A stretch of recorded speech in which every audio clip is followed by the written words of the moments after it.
Handa na ang communal fish pond matapos maisakatuparan sa pangunguna ng revitalized police sa barangay team sa Sitio Lusong, Barangay Maysuram, Karamuran, Catanduanes ang pagsasagawa nito sa loob ng 10 araw.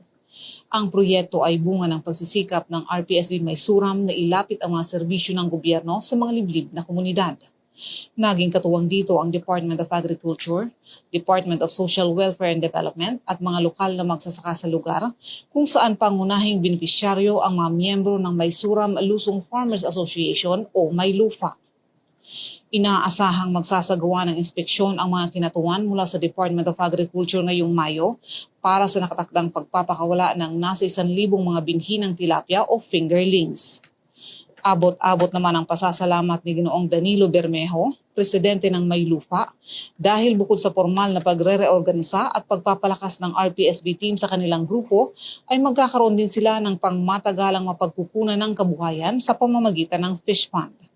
Una na silang naging benepisyaryo ng programang Cash for Work kung saan sila rin ang mga kinuha at nagtrabaho para sa nasabing fish pond. Salamat tadi ko sa DSWD, sa Agriculture, sa team ng RPSB. Ang programang Binhi at Lawa na natawang kani uwi sa Sitio Lusong. Tanganing ang samuyang pagbuhay, madugtungan. Buda igwang maanong kita. Ang inisyatibo ay bahagi ng Project Lawa at Binhi ng mga katuwang na ahensya.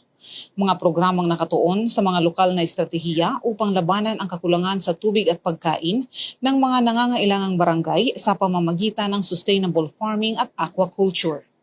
Nagpasalamat din ang RPSB team ng Maysuram dahil sa positibong pagtanggap ng mga katuwang na ahensya at sa mismong suporta ng barangay.